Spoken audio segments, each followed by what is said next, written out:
Hello friends, आज हम फिर से ट्रिग्नोमेट्री से रिलेटेड टॉपिक के बारे में बात करेंगे। यहाँ पर थोड़ा सा बात करेंगे उन बेसिक फार्मूले के कॉन्सेप्ट के बारे में।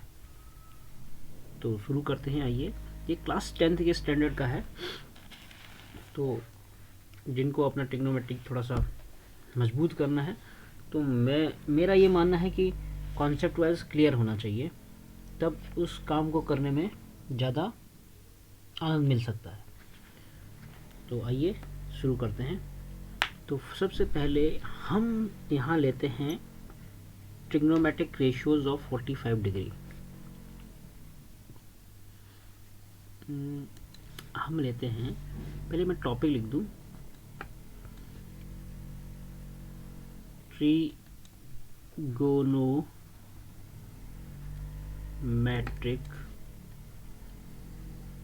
रेशियोज, ये आज का हमारा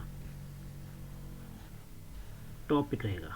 ओके, तो कॉन्सेप्ट वाइज सीखने में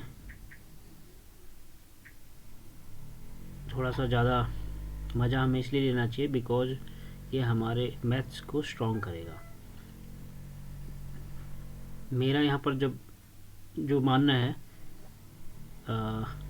इस टॉपिक को बताने के लिए वो हमें सिर्फ रट्टा नहीं लगाना है जैसे कि हम करते, अमूमन हम सब लोग करते हैं। तो कॉन्सेप्ट वाइज चलेंगे तो ज़्यादा अच्छा रहेगा। जैसे पहला हमारा टॉपिक है इसमें आज का ट्रिगोनोमेट्रिक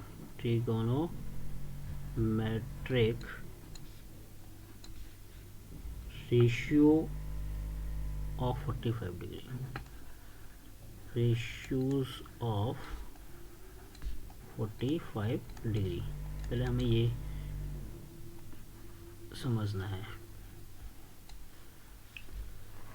ठीक है फ्रेंड। तो सबसे पहले आइए एक हम ट्रायंगल बना लेते हैं। एक ट्रायंगल हमने बनाया समथिंग लाइक दिस। इस तरह से हमने एक ट्रायंगल बना लेते हैं। ये राइट एंगल ट्रायंगल है, इट मीन्स दैट इसका ये वाला जो एंगल है ये है 90 डिग्री। ओके, 90 डिग्री एंगल है, तो ये 90 डिग्री और रेस्ट इसका नाम रख देते हैं ए, यानी कि ये वाला vertex A, it is B, it is C, और ये एंगल है राइट एंगल ट्रायंगल। क्या है ये? Right angle triangle.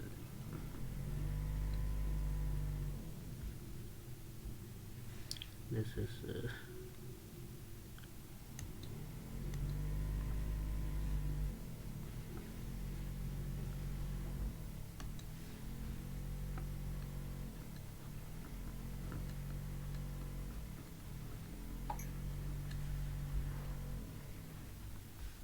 आप इसको भी डी लगा, राइट एंगल ट्रायंगल हो गया।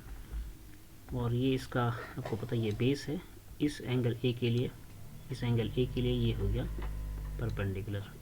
ओके, तो सबसे पहले हम ये मान लेते हैं कि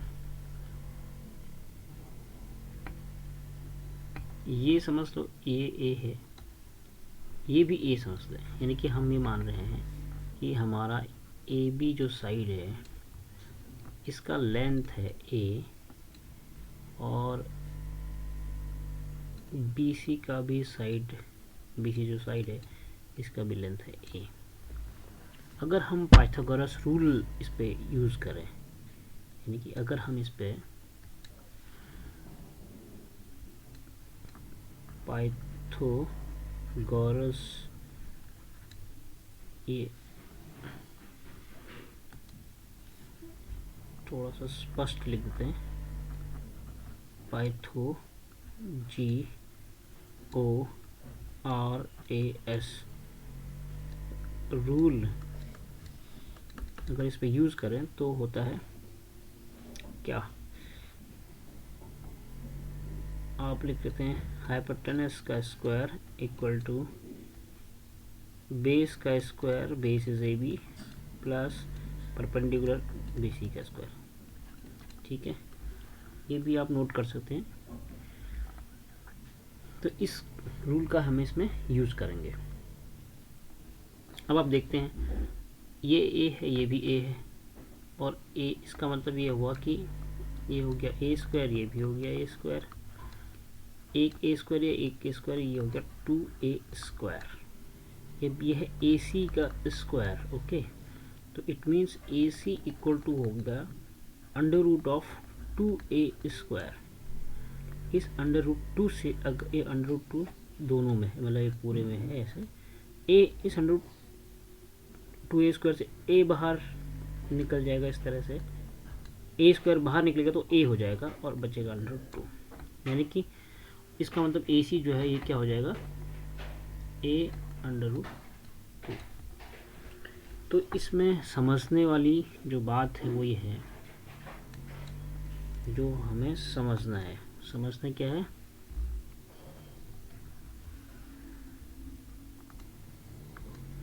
समझना है कि अगर कोई आपके पास ट्रायंगल है जिसका बेस और हाइपोटेनस, सॉरी, इसका बेस और परपेंडिकुलर सेम हो, यानी कि बेस और परपेंडिकुलर सेम हो,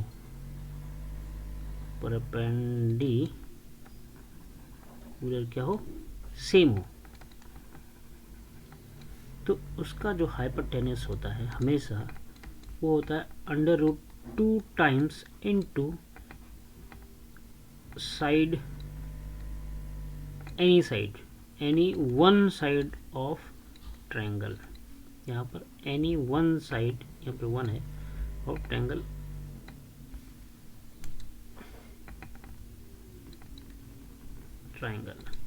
तो ये हमारा इस हमें सीखना है कि ये समझना है कि ये एक कॉन्सेप्ट है। हाइपोटेनस होता है under 2 into under root 2 times any side of triangle. Okay, तो आपको ये ध्यान रखना है इसमें। तो यहाँ पर हम ये समझ लेते हैं कि अगर अब ये दोनों सेम है तो इसका मतलब ये तो 90 डिग्री है, तो डेफिनेटली ये होगा 45 डिग्री और ये भी होगा 45 डिग्री। यानी कि जब दोनों साइड सेम है इसके, तो ये हमने मान लिया कि 90 डिग्री है, तो क्योंकि सभी एंगल्स का सम किसी भी ट्रायंगल में 180 डिग्री होता है, तो ये 90 डिग्री ये हो गया, 45 ये एंगल सी हो गया, 45 एंगल ए हो गया, तो दोनों का सम 90 हो गया और 90 प्लस 90 180 हो गया। तो एक ट्रायंगल की प्रॉपर्टी ये होती है कि उसके सभी एंगल्स का सम 180 डिग्री होता है, तो दोनों 45 हो गया। अब यहाँ से हम ये देखते हैं कि जैसे हमें साइन 45 डिग्री की वैल्यू चाहिए। वैसे तो हम इसको याद भी रख सकते हैं, लेकिन अगर हम कॉन्सेप्ट वाइज समझेंगे, अगर हम भूल भी गए तो हम उसको रिकॉल करने में या उसको कैलकुलेट करने में ये जो कॉन्सेप्ट है हमारी मदद करेगा, यदि हम भूल जाएं तो। अब साइन 45 डिग्री, आपको ये याद होना चाहिए कि हमारे पास होता है परपेंडिकुलर अपॉन हाइपोटेनस। तो परपेंडिकुलर इज, अगर हम इस ए को लें, अगर हम इस ये 45 डिग्री, ये वाला 45 डिग्री लें, वैसे तो ये भी ले सकते हैं, बट उस केस में फिर हमारा जो परपेंडिकुलर है वो चेंज हो जाएगा। लेकिन अभी हम एंगल ए को ले रहे हैं 45 डिग्री, तो साइन 45 डिग्री इक्वल टू होगा perpendicular, that is B C upon hypotenuse. Hypotenuse का मतलब ए सी, तो बी सी हमारा ए माना था और ये अंडर रूट 2 टाइम्स ए था, तो ये हो गया अंडर रूट 2 टाइम्स ए से ए कैंसिल, आंसर आया 1/√2। ठीक है, 1/2। तो cos 45 डिग्री होता है base is A B upon hypotenuse that is A C. A B यहाँ भी ए है 2 टाइम्स ए होता है इसका हाइपोटेनस, दैट इज ए सी। यहाँ ए से ए कैंसिल हो गया, 1/√2, तो cos 45 डिग्री भी आया 1/√2। अब अगर आप चाहो तो दोनों को मिक्स करके आप tan 45 डिग्री भी लिख सकते हो। tan 45 डिग्री, क्योंकि हम पता है, अगर नहीं पता तो हम नोट कर सकते हैं, tan a इक्वल टू होगा sin a बाई cos, ये फॉर्मूला है। ओके, ये फॉर्मूला है। ये थोड़ा सा जिस एक्सरसाइज तक हम पढ़ रहे हैं उस एक्सरसाइज तक ये फॉर्मूला नहीं है। आने वाले जस्ट 1-2 एक्सरसाइज के बाद, क्लास 10th NCERT की बात करें तो आप इस फॉर्मूला को सीख जाओगे। तो अगर हम इस फॉर्मूले से देखें तो sign A upon cos A, sign ए हो गया 1/√2 अपॉन कॉस ए भी होगा 1/√2। तो दोनों ये या फिर ये दोनों सेम है तो दो सेम कैंसिल हो जाएंगे। This by this equal to 1। तो इसका आंसर आएगा tan 45 डिग्री की वैल्यू 1। अगर आप फॉर्मूले से देखें tan 45 डिग्री, ये होता है perpendicular is what, it is BC upon AB, यानी कि बेस, परपेंडिकुलर अपॉन बेस, जो होता है tan 45 डिग्री। परपेंडिकुलर यहाँ पर A, बेस भी है A, दोनों सेम आ गए तो आंसर आया 1। इसका मतलब ये 1 है। इस वाले के लिए इजी है, तो आपने इससे देखा होगा कि किस तरह से हम इसके वैल्यूज़ को फाइंड आउट कर सकते हैं। ठीक है, अब हम नेक्स्ट पेज पे चलते हैं और हम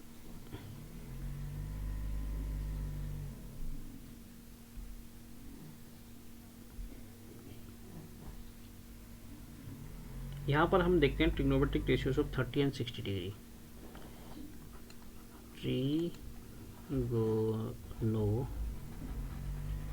ट्रिग्नोमेट्रिक ऑफ, ट्रिग्नोमेट्रिक हम इसको लिखें ratios of 30 degree and 60 degree. ठीक है,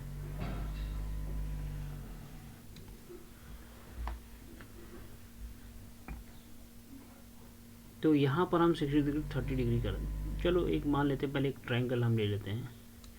कुछ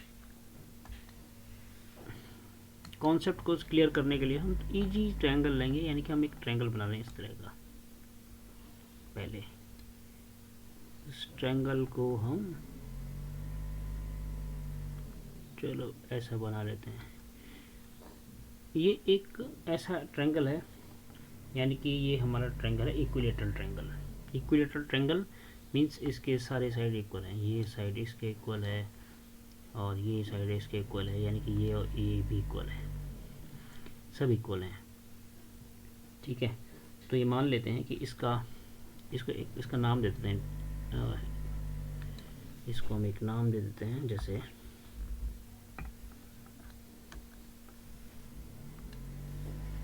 इसका नाम हो गया A, इसका नाम हो गया B, इस पॉइंट का नाम हो गया C, यानी कि एक ट्रायंगल के 3 कॉर्नर, तीनों कॉर्नर का नाम ABC।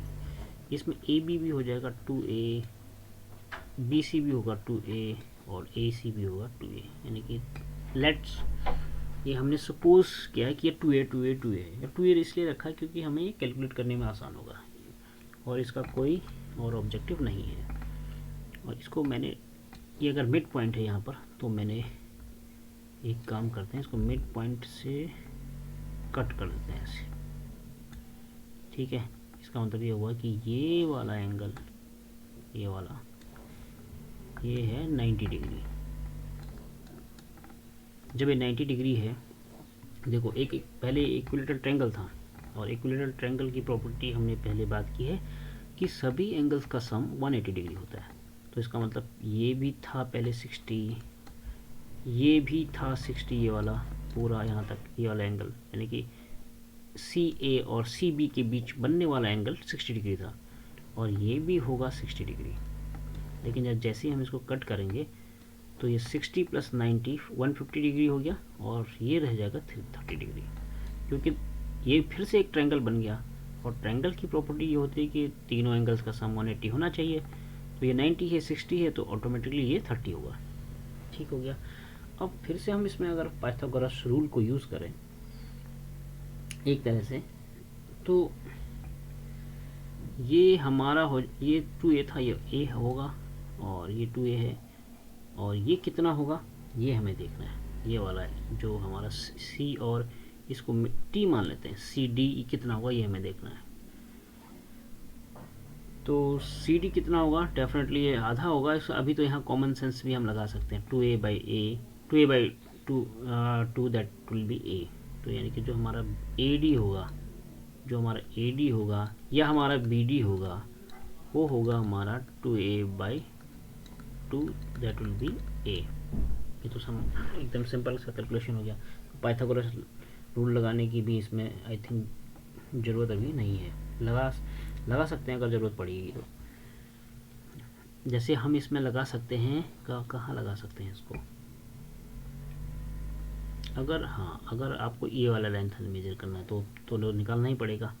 तो CD इक्वल टू हम लिख लेते हैं, CD का स्क्वायर इक्वल टू होता है, अगर हम इस ट्रायंगल को यूज़ करें CD को कैलकुलेट करने का, इस वाले ट्रायंगल का, तो ये होगा AC का स्क्वायर माइनस AD का स्क्वायर। तो AC का स्क्वायर इज 2a का स्क्वायर, 2a हमेशा ब्रैकेट में लिखना है, 2a स्क्वायर नहीं कर देना है, नहीं तो आपका 2 का स्क्वायर बच जाएगा, तो उसको भी स्क्वायर होना है। तो हमेशा ऐसे टर्म को ब्रैकेट में लिखें तो ज़्यादा अच्छा रहेगा। माइनस AD स्क्वायर, AD का स्क्वायर इज a स्क्वायर, अभी हमने AD कैलकुलेट किया है, दैट इज़ a, ये वाला। तो इसको अगर हम ओपन करें तो it is 4a square, 2 to 4, a square minus a square, तो इसका आंसर आया 3a स्क्वायर, यानी कि CD square equal to this. But what would be the CD square, sorry what would be the CD क्या होगा, CD का square आया 3a square, CD equal to इसका अंडर रूट, इस 3a का अंडर रूट, दोनों अंडर रूट के अंदर हैं। तो अगर हम इसको इस a स्क्वायर को बाहर करना चाहेंगे तो आएगा a अंडर रूट 3। ठीक है, तो CD हमारा a अंडर रूट 3 है। अब ये हमारे पास वैल्यू निकल गई। अब यहाँ से हम देख सकते हैं, फिर से हम वही कैलकुलेट करें तो ये बहुत आसान हो जाएगा। अब आप देखना, मुझे कैलकुलेट करना है sin 60, मुझे कैलकुलेट करना है sin 60। तो sin 60 की वैल्यू, पहले तो उसका फॉर्मूला क्या होता है, perpendicular CD upon hypotenuse that is AC। इस वाले एंगल के लिए अगर हम इसकी बात, ये 60 वाले इस एंगल को हम कैलकुलेट कर रहे हैं। ओके, तो अगर हम इसको कैलकुलेट कर रहे हैं तो CD की जगह हम लिख देंगे a अंडर रूट 3 और AC हमारा है 2a, a से a कैंसिल, वैल्यू है अंडर रूट 3 अपॉन 2। ओके, उसी तरह sin 60 की वैल्यू, अगर हम sin 30 की वैल्यू निकालें, थोड़ा सा इस व्यू से भी देखें 30 डिग्री, ये वाला जो इधर बना रखा है हमने, यहाँ पे देखिए sin 30 ये है, तो इसके सामने का जो साइड है ये इसका परपेंडिकुलर होगा अभी। तो अब 60 के लिए परपेंडिकुलर था CD, और 30 डिग्री के लिए परपेंडिकुलर होगा AD, यानी कि AD बाय हाइपोटेन्यूज तो सेम रहेगा, दैट इज AC, वो सेम रहेगा। और AD इसमें 2a है, AD इसमें क्या है 2a नहीं है, ये तो a है, हमने कैलकुलेट किया था ना, AD ऊपर ये that is a upon AC हमारा 2a है, a से कैंसिल, ये आया 1/2। ठीक है, और उसी तरह अगर हम देखें cos 60 बेस हो गया AD upon hypotenuse that is AC, AD की वैल्यू है a, AD हमारा a है अपॉन AC हमारा है 2a, a से a कैंसिल, तो ये हो गया 1/2। अगर हम cos 30 की वैल्यू देखें तो ये हो जाएगा बेस उसी, अब cos 30 के लिए बेस ये रहेगा C D upon perpendicular hypotenuse that is A C. तो सी डी को हम लिख सकते हैं क्या, सी डी की वैल्यू है, अब ये सी डी की वैल्यू हमारी क्या आई, a√3 by A C is what, A C is 2a, A से ए कैंसिल, ये हो गया √3/2। तो cos 60 हमारे पास आया √3/2, cos 30 इक्वल टू हमारे पास आया √3/2। तो इस तरह से हमने साइन कॉस का वो निकाला। फिर हम इससे जो है हम tan के का भी निकाल सकते हैं। तो tan को हम निकाल सकते हैं इस तरफ, ओके। और हम यहाँ से tan का यूज़ कर सकते हैं जैसे, तो यहाँ से हम स्पेस बनाना पड़ेगा, tan 30 डिग्री, tan 30 डिग्री ये हुआ। तो इसके लिए हम सीधे फॉर्मूला का भी यूज़ कर सकते हैं, sin 30 अपॉन cos 30, या हम ये भी इस्तेमाल कर सकते हैं 30 के लिए हमारा परपेंडिकुलर हुआ AD अपॉन बेस हुआ CD, दोनों का इस्तेमाल करके देखते हैं। यहीं पे लिख लेना अलग अलग, sin 30 की वैल्यू क्या है 1/2 और cos 30 की वैल्यू क्या है, cos 30 इज √3/2, ओके। तो ये रिवर्स प्रोसेस में ये 1/2 इनटू हम लिख सकते हैं इसको 2/√3। हमारे पास एक प्रॉपर्टी होती है कि अगर हम a/b है अपॉन c/d है, रेसिप्रोकल मेथड में ये a/b इनटू b/c हम इसको लिख सकते हैं। उसी मेथड से मैंने इसको लिख दिया। तो यहाँ से 2 से 2 कैंसिल, तो आंसर आया 1/√3, ओके। ये 3 है। अब इस वाले मेथड को देखें, AD क्या है हमारा, AD है a/√3 a into CD, sorry no, ये थोड़ा I am taking it wrong, it should be like this, AD का मतलब परपेंडिकुलर होना चाहिए ना, perpendicular is A not to A upon CD हमारा है ये जो हमने मिड लाइन जो है हमारे पास, क्योंकि tan थीटा होता है परपेंडिकुलर अपॉन बेस, तो बेस हमने ये CD है a√3 कैलकुलेट किया, A से कैंसिल, आंसर आया 1/√3। तो दोनों केसेस में आप देखिए ये और ये दोनों सेम है, तो कोई भी फॉर्मूला आप यूज़ कर सकते हैं इसमें, ओके। उसी तरह tan 60 भी आप यूज़ कर सकते हैं। tan 60 यहाँ पर sin 60 है √3/2 और cos 60 है 1/2, और यहाँ पर रेसिप्रोकल मेथड फिर अपनाएंगे आपको 3/2 इंटू 2/1, 2 से 2 कैंसिल और आंसर आया √3। तो tan 60 आ गया दिस। अब यहाँ पर एक बात है कि हम इसको हमेशा हमने साइन कॉस tan ही क्यों कैलकुलेट किया है, ठीक है। तो हम इस आगे से आगे ये कहना चाहेंगे आपसे कि जैसे हमने अभी तक साइन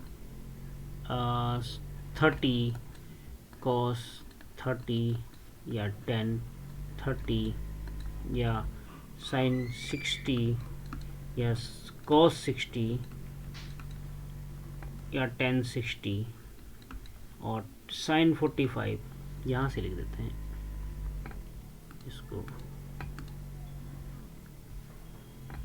हमने कॉमा sin 45 है ना, cos 45 डिग्री, tan 45 डिग्री, यही हमने सीखे हैं, ठीक है, यही हमने सीखे हैं अभी तक।